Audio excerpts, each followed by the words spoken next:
Vähän tarverautaa tuossa korjausmontun päällä. Ja vähän muotoakin haettu, mitä ruvetaan nyt tekemään. Morjesta vaan. Tosiaan kävin tuossa yksiltä töiden jälkeen kattoo vähän muutamissa liikkeissä noita korkeita ajoneuvopukkeja. Ja kyllähän se kun ajoneuvopukissa tai kansanomasti autopukissa korkeus menee yli 0,5 metrin, niin se hintakin nousee yli 0,5 metrin. Oli pikkusen arvokkaita. Tosiaan se rattorihommissa olisi jo aikaisemminkin tarvinnut moneen kertaan niin semmosia yli 0,5 metrin autopukkeja. Ja sitten aina sinne 7-80 senttiä asti pitää nousta. Ja nyt tuosta Dexta-hommassa pitää päästä eroon noista rakennuspukkeista, kun muissa alkaa kantavuus loppua kesken, niin kohta romahtaa. Siihen ei kärsi enää yhtään ottaa tavaraa lisää. Ja sitten noiden avulla on hankala panna tuo semmoiseen asentoon, pystyy sitä vetokoukkua nyt mallailemaan tuonne alle. Ja sitten sinne alle pitää sitä käsihieroonkin mallata, ennen kuin voidaan vetokoukkua mallata. Ruvettaanpa hätänä tekee itse ne autopukit tai ne ajoneuvopukit. Tuossa mulla on yksi Piltämän 1,5 tonnin halappispukki vannessahan pönkkää varten, niin siinä on 0,9 milliä materiaalivahvuus ja 1,5 tonnia. Eli melko hintelöstä on tehty tuohipukki. Kävin siellä Oulun Palametallista hakemassa tarverautaa siihen vetokoukkuun. Eli sitä pyörötankoa 28 ja 18, niin samalla pengoin sitä Palametallin pätkähyllyä. Sillä on oikeasti hyvä se pätkähyllysysteemi, koska sinne pannaan semmosia sanotaan 30-40 senttisestä aina tämmöiseen 1,5 metrin mittaiseen tankoon asti niin valmiita pätkiä. Siellä oli nyt aika paljon putkea. Oli RHS-putkea, pyöräputkea, sitten oli iipalakkia aika paljon, isoa lattarautaa oli paljon ja sitten oli näitä tämmöisiä 10-12 millin pyörötankoja paljon. Ja taisi olla alumiinia ja jonkun verran rosteriakin siellä hyllyssä. Se vaihtuu käytännössä niin viikoittain, mitä siellä hyllyssä on aina, että miten projekteista jää niitä niin sanottuja hukkapätkiä, niin se pannaan siihen ja siitä saa kilohinnalla sitten ostaa. Eli muutamalla kympillä sai materiaalit nyt näihin ajoneuvopukkeihin. Siinä pikkusen jo vähän laikkakoneella hajin tähän jalakkaan muotoon. Ei mennyt vannessahan näin tiukkaa kulumaa, niin leikkoin rälläkällä tuolla rukkilavan päällä. Ja tarkoitus olisi nytten tehdä tuo emäputki tämmöistä galvaniputkesta, kun löytyy sopiva. Tämä on yli 3 millistä, seinämävahvuus 49 milliä ulkohalkaisia.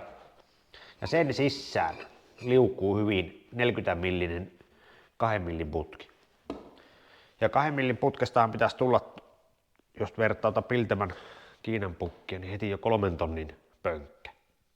Pitäisi toimia näissä pienissä rattoreissa.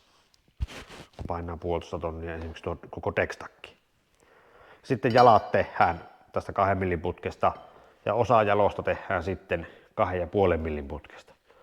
Mutta tämä 2,5 millin putki ei mene ihan tänne galvaniputken sisään.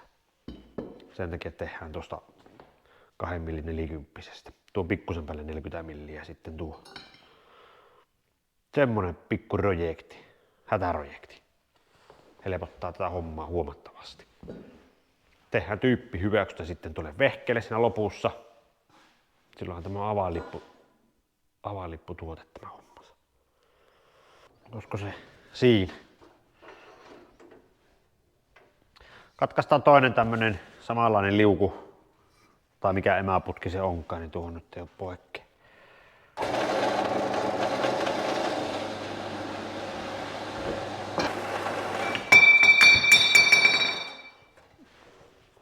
Se tuli siitä. Nyt ruvetaan jiiraamaan tuolla sahalla noita jalkoja. Tässä on nyt tämmönen köyhän miehen niin sanottu jikihomma kautta sapluna-homma tai mikä onkaan, eli suorakulmalla vaan. Tää on 2 millin tai 3 millin peltiä. Pannaan tuohon reunaan suorakulmalla tommonen vaan pitempi putki nyt malliksi tuohon. Tuo emäputki on täällä niin lyhyt. Sitten kun on leikattu viistepäin, niin suurin piirtein tuonne kohdalle ja nyt alapuolelta tuonne vaan tussilla jiirausmerkki. Siellä mulla on valmiina.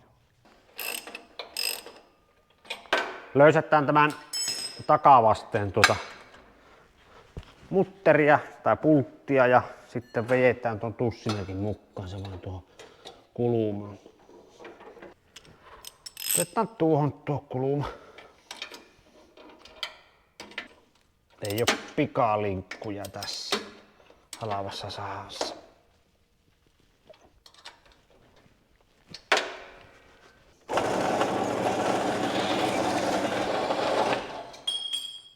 Tuos nyt tasalleen siinä, vähän magneetilla kiinni. Tuonne on porattu 11 millin reikä. Pitää se sokkatappi tehdä 16 millin tai 20 millin akselista sitten sorvata tuonne. Jääpä semmonen kaulussi. Tuo emäputki eli tää keskiputki olisi saanut olla tänne alas asti, mutta kaupallisissakin se on tommonen vähän lyhkäsempi. Enkäpä tukkoonta päätä, niin saapi olla tämmönen pitempi tää liukuputki, niin mitä pitempi se on, niin sitä korkeammallahan se nousee. Vedetään se tuohon yksi jalka heftiin kiinni, sitten se yksi jalka vejetään tähän levyn heftiin kiinni pystyyn. Katsotaan vähän vatupassilla, että se on suorassa ja sitten panna ne kaksi muuta jalkaa tässä levyn päälle. Joku tämmönen tyhmä idea mulla nyt on. Se voisi olla silleen ehkä helppoa. Varmaan ne Kiinan pojat sitten kun näitä tekee, niin on jikinen vaan tökkää ne johonkin muoviseen tai mihin jikkiin tökkää, puiseen jikkiin ja sitten helppo se yläpää hitsata heftiin kiinni ja sitten pyörittelevät ne kokonaan. Tuohon pannaan magneetti.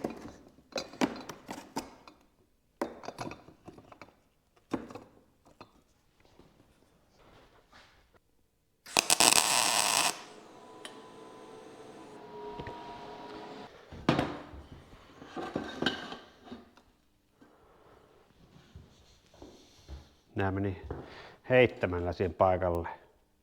Suurin piirtein tämäkin vaan silmämääräinen symmetria tähän jää. Se on minun mielestä sitten siinä. Tämä ei nyt niin rakettitiedettä tarvitse olla.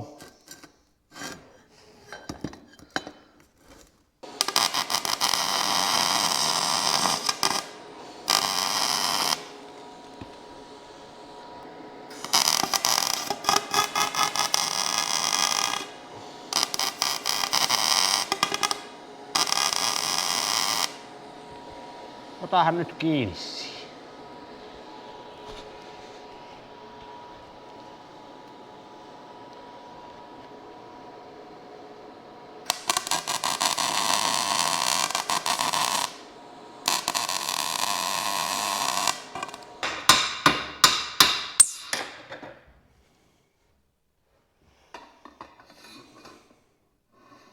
Se on aika nätin suo. Nätin suo.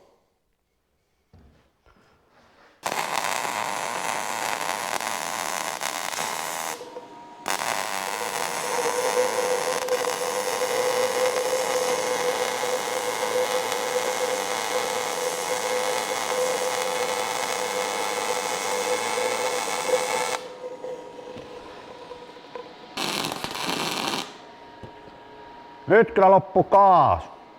Niin teki. Joo, ei suhaha.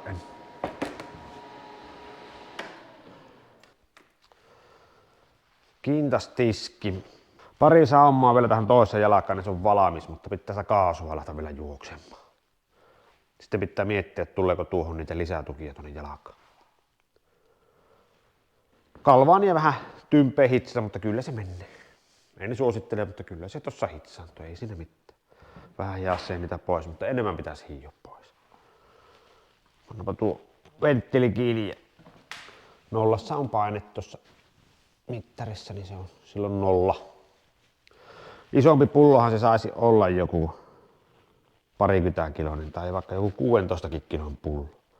Tai 15 tai 16 litran pullo. Tuo on joku 10 litran pullo, en tiedä mikä se kaasun paino siellä on, mutta pikkusen isompi voisi olla. No tuo puilon pullo on ollut siellä hyvä, että saa myös viikonloppuna ja näin iltasi haettua, jos se loppuu kesken ja monasti se viikonloppuna ja illalla loppukin kesken. Ei pysty aina ennakoimaan.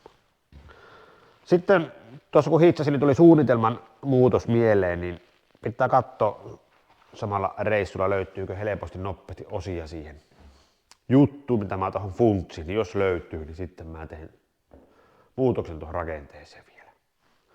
Tuo jalka pysyy jalkana, mutta katsotaan sitten sitä varsijuttua. Niin tuli mieleen tuossa hitsatessa, niin katsotaan kohta. Revitäpä tuo pullo pois, mä lähden hakkeen sen kaasun tuohon. Olipa tiukassa tuo mittaristo. Nyt sen näkee, että onko se tyhjä kun aukas. Ei sihahtanut kuin ihan puoli sekuntia. Se on ihan tyhjä siis. Seuraava katsastus vuonna 1933.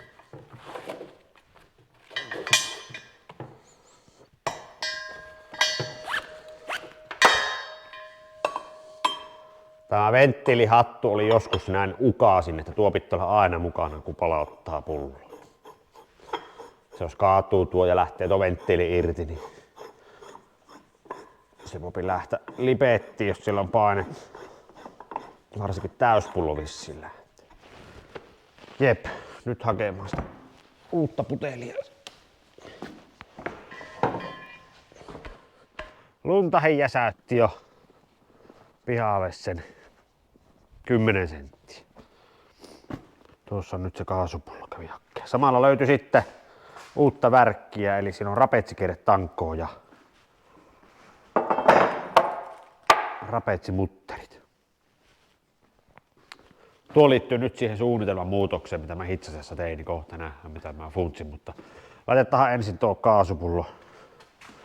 kaasupullo tuohon kiinni.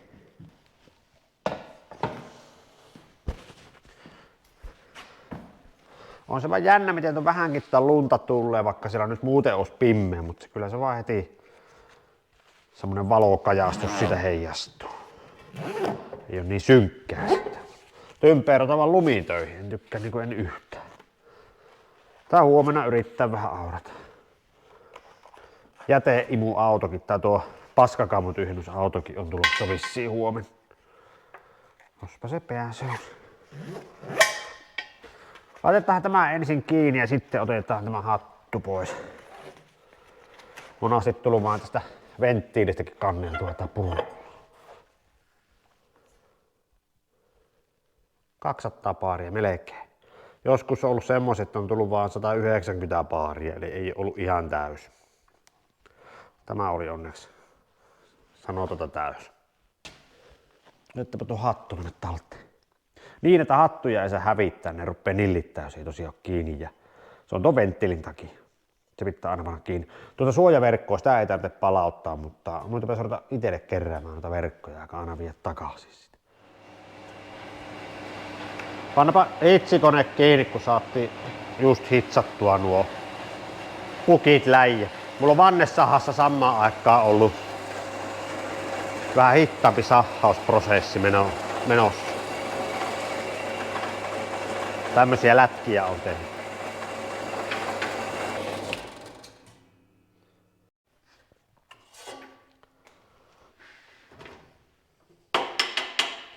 Sieltähän semmonen lätkä tuli, eli tosiaan 70 millisestä jöötistä tein tämmöisiä tasapaksuja kiekkoja. Nämä tulee nyt siihen pukin päälle semmoiseksi lapuksi. Se on se ohupeltinen tuossa, mitä mukaan leikkasin, ne on ihan huonoja. Siinä on 2 nyt semmoista noin 15 millin lappua. Tosiaan tilasin niitä Orton teriä nyt tässä syksyllä tähän vannesahaan, niin otin vahingossa muuttuvalla hammasjalolla olevia teriä. Ei ollut tarkoitus, piti ottaa 14 hampaan per tuuma teriä. Niin tuli 10/14 tuumalla oleva muuttuvajakoinen terä. Tuo muuttuvajakoinen terä uppoo todella hyvin tämmöisiin paksuihin jöötiin, niin kuin tuo 70 millinen vejetty akseli. Tosi se puoli tuntia mulla kynsi nyt yhtä, koska mulla oli syöttö aika pienellä, eli kevyellä. Kun katkoin noita putkia tuossa, niin se putkisahauksessa se muuttuvajakoinen äkkiä repiä ja katkii. Se on siihen hommaan huono. Siksi se perus 14 hampainen olisi niin semmoinen yleisteränä kaikista paras. Mutta heti kun on paksua lattarauttaa tai tämmöistä jöötiä, niin tuo muuttuvajakoinen on tosi hyvä. Pitäisi olla molempia teriä, mutta sitten aina laiskuttaa vaihtaa se terä. Menee 4 minuuttia, kun vaihtaa terää, niin sitä ei sitten jaksa vaihtaa. Nyt meillä on hyvät laput. Ne tulee tänne rapetsikierteen nokkaan. Eli suunnitelman muutos. Mä en teekään sitä teleskooppivartta, niin kuin noissa halavoissa autopukkeissa on, vaan tehdään tämmöisellä trapetsikierretangolla siihen semmonen säädettävä, eli portaaton se yläpönkkä. Tuon 20 millin tankoa, metrin pätkä. IK:lta kävi hakkeen, oliko tämä 16 euron pintaan metri, eli ei kovin paha. Ja sitten siinä on 10 luokkaa on nuo 20 millin mutterit. Ja nämä muttereiden ulkopinta pitää meidän sorvata vähän kapiemmaksi, että se uppoo sinne runkoputken sisään. Ja siihen pistää semmoinen stoppari reuna, niin ne ei losaa sisään. Nuo pikkusen sitten heftataan vaan kiinni tuota muttereita tuohon pönkän nokkaan. Eli mä hylkäsin sen putkiteleskooppijutun, kun tuossa hitsailin. Ja tuli vaan mieleen, että tehdään samalla niin kuin noissa pullotunkeissa on. Eli trapetsikierteellä semmoinen säädettävä. Helpottaa paljon, kun se on portaaton sitten. Tähän pitäisi nyt tämmöiseen teleskooppiputki-juttuun, tähän pitäisi portata 1 000 000 reikää. Ja sitten tuonne aina tappia sorhata ja se ei osu ikinä kohdalle se reikä, eikä tappi. Aina jääpi joku lankku pitää sitten panna väliin. Tehdään rapetsitangolla. Mitähän ainetta tuo tanko on, kun ei mennä tuo sahaterä upota tuohon rapetsitankoon. Todella huonosti purree tuo terä tuohon. Tovin jauhannut 20 milli alle akselia ja nyt ollaan vähän päälle puolen väliin. En tiedä mitä rautaa tuo on. Ei tuo ainakaan ihan tavallista rakenneterästä voi olla, kun ei terää uppo. Eli veetyt akselit on sitä normaali 355. Niihin kyllä uppoo niin kuin tuo 70 millinenkin.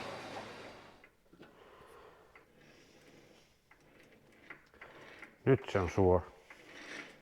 10 tarkkuudella suora. Se riittää tähän hommaan.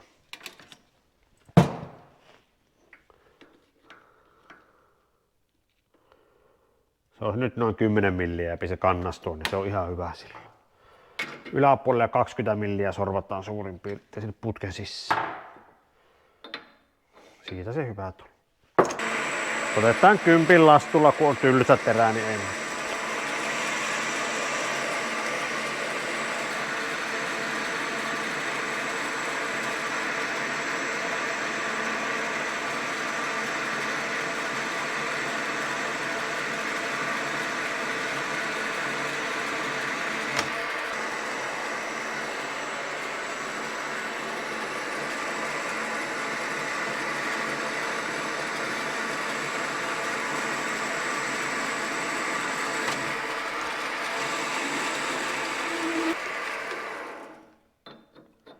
Jes.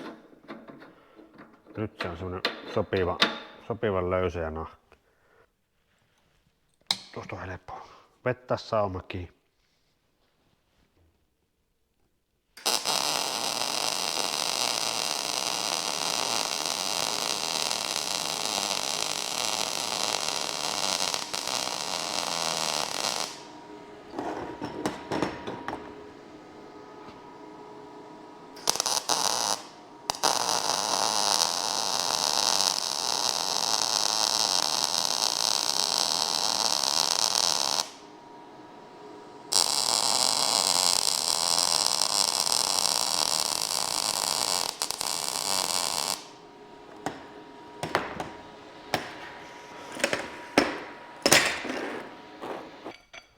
Sinnepä se mennään ja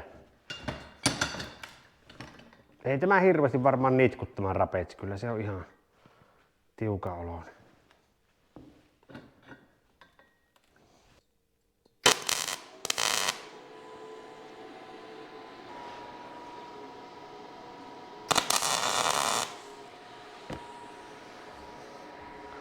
Siihen vaan muurata se kiinni, pitää varmaan tuo ottaa pois tai mitähän tuon tekisi. No pitääkö tää pyörittää kokonaan sisään tänne ja ei tänne tulisi yhtään mälli.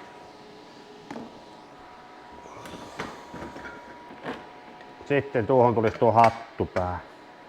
Meillä on varaa lyhentää tää kierretankoa vielä sitten, jos on tarve. Katsotaan nytten tuossa. Tämä kun tärättäisi hitsillä tämä hatun tähän kiinni.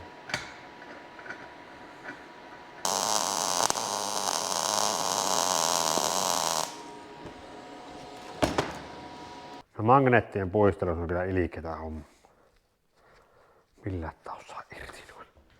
Tässä on joku imuri tää harja olla. Millä ne on. Oi että nyt on hienot pönkät. Tää toinen holokki tuli pikkusen liian väljä. Se keinuu enemmän. Tää tuli parempi tää toinen. Tuonne tuli kohtuullisen siisti tuli tuohon. Tuonnekin tuli nyt jonkunlainen, mutta eiköhän ne menee siellä. Ei ainakaan humpsaa tuo holokki nyt läpi. Melkoiset ajoneuvopukit vaan kohtuu halavat. Ei ole montaa kymppiä nyt nuo pönkät. Ja tämmöset trapetsikierteellä tai semmoset sääjettävät pukit, niin mitähän mä uskallan valeilla. Sanottaako 120-140 on karkeasti olla kappale. Toki ne on sitten varmaan vähän fiksuman näköisiä kuin nuo meikäläisiä. Tehdäänpä nyt se tyyppihyväksyntä nuille, että kestääkö ne sen 3 tonnia ja jos kestää, niin hyvää niin, sitten voidaan testata tuohon reksta alle niitä samoin tein ja sitten veittää maalit päälle. Pakkaa ne maalata on. Tehdään niistä valaametin punaiset. Sitä nimittäin sitä maalia tuonne jäi, ne maalipurkit on avattuna tuonne. Niin. Semmonen värisiä. Mä tavoittelen tällä sanotaan semmoista 2 tonnin kantavuutta tällä pönkällä, niin se voisi olla ihan hyvä.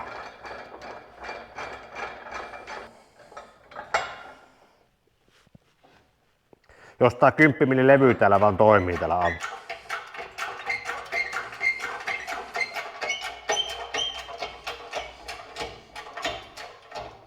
Nyt on jo 3 tonnia.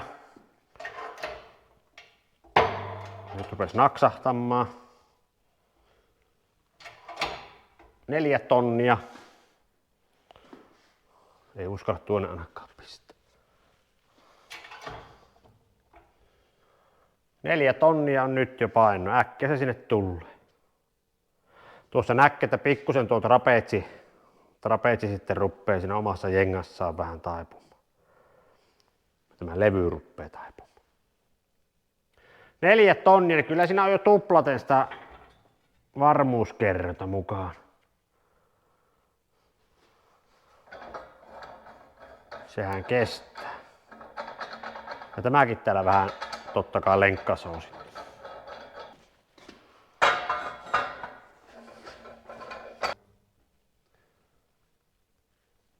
Siellä se on 4 tonnissa tuokki. Vähän vissiin nuo jalakset tuolla muutaman millin hakkee paikkaansa, niin siitä tulee tuo ääni. 4,5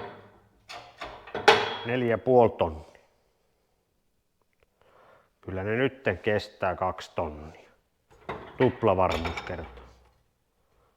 Valaametin keulamaskin harmaata löytyi tuolta. Siinä on puoli purkkinen. Ei panna valaametin punaiseksi, koska sitä oli niin vähän. Pitää vähän säästellä sitä paikkamaaluussa. Kovetinta on tuossa, niin ilman pohjamaalia vedetään tuo keulamaskin harmaa noihin pukkiin. Jospa se siinä välttää. Eiköhän. Kyllä ne pyörii nyt ihan hyvin. Ei ne jännä lakki. 51,5 senttiä on minimikorko, ne mahtuu Dextan etuakselin alle ihan hyvin. Ja kyllä tuo trapetsikierre on parempi kuin se teleskooppiputki, niin se on portaaton. Aina jääpi joku reikä semmonen, että on vittavan halakoja taas tuonne alle. Ja ihan siistin näköistä noista tuli, vaikka tuo hitsisaama onkin ruman näköinen, mutta en lähde hiomaan sitä pois. Näitä joutui vähän hiomaan, kun tuli sitä palleroa pikkusen liikaa. Mutta 4,5 tonniin meni tuo toinen, niin kyllä ne nyt kestää minun käytössä. Sovittaan 2 tonnia näille kantavuudeksi. Todettava myniä tuo harmaa muoli siihen, niin se on ihan hyvä. Ei sen punainen tarvitse olla, eikä Dextan siinä. Pannaan vaan tänne alapuolelle, ei panna tuonne kitkapinnalle niin sanotusti ollenkaan. Siinäpä olisi nyt mönietty. Tuo maali tuossa kuivu, niin tekasin tommosen toisenlaisen pönkän tuohon ajoneuvopukin päälle. Tai rattoripukiksi voidaan noita sanoa.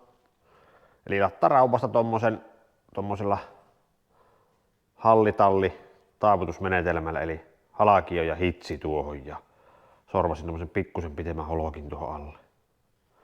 Se voisi käydä paremmin näihin akseliputkiin, ainakin tähän Dextaan, kuin tommonen pyöreä lätkä, niin pitää toinen tehdä tämmönen samanlainen, jos tämä toimii.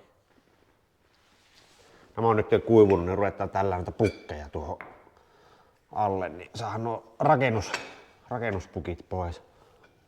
Tämä on huomattavasti ehkä paremman oloinen tää. Tästä pitää tämä maali ottaa pois. Otetaan tällä karhun kielellä, niin ei jää haittaamaan tuon.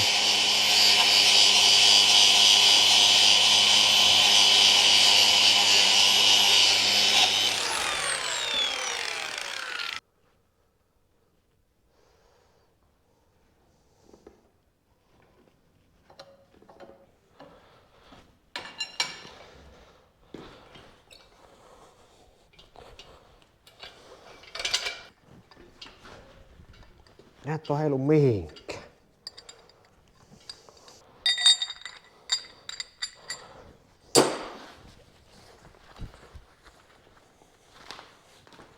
Nyt kun nämä on pantu tähän paikalleen ja on tyyppi hyväksytty, nythän voidaan tuohon panna ihan suoraan, että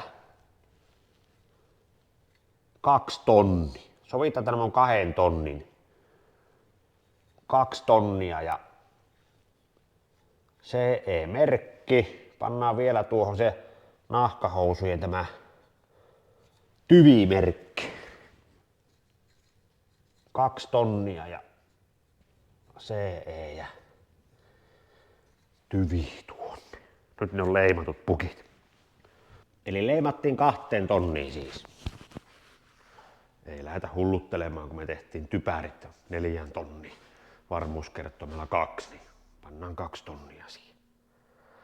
Siinäpä on nyt pukit, niin pääsin noista rakennustelineistä eroon. Nyt on hyvä tilalla tästä vetokoukkua tonne mallailemaan tonne alle. Ja 1 asia tai 2 asiaa, mitä en tehnyt, pois lukien nyt, että tein tuolla trapetsikierteellä, mikä on erittäin hyvä, niin pystyy portaattomasti säätämään, niin en pannut tonne alle vielä mitään isoja lappuja. Jos nuo vie pihalle, niin sitten pitäisi laittaa isommat semmoiset lätkät tonne alle. Tallissa menee varmaan ihan hyvin ilman niin. Ja sitten en laittanut näitä sidoksia tonne haetolle. Kun kerta se kesti 4 tonnia nitkahtamata, niin mennään noin. Tuo pyöreä lätkä olisi saanut olla isompi. Ei haittaisi vaikka olisi 8-90 milliä. Mutta kyllä mä teen toisen tuon tyyppisen läpyskän tuon. Paljon parempi ja se ohjaa pikkusen sitä tavaraa tuohon kyytiin ja ei lähde luisumaan alta pois. Mutta ei tämä muutenkaan, niin ei nämä heilakat tullut näistä pukkeista. Mä pelkäsin tuota kierrettä, että se jääpi heilumaan, mutta ei se jää heilumaan. Se toimii siinä. Melkoiset rakennelmat on, mutta näyttäisi pelaavan. Jes, nyt me päästään vetokokkuhommiin ja me ruvetaan sovittelemaan koukkua tuonne alle ja päästään tämän kanssa eteenpäin. Siinä oli rattoripuki omaan käyttöön tehty ja uskoisin, että ne siinä toimii. Eihän tuommoinenkaan möykky niin montaa 100 kiloa painaa, että ei nyt sillä saa kuormita mitään. Tuolla nyt tuo autopukki tuolla ees. Jes, palataan taas astialle, kun pääsee räplää rautoja tuohon perseeseen kiinni. Se on moro.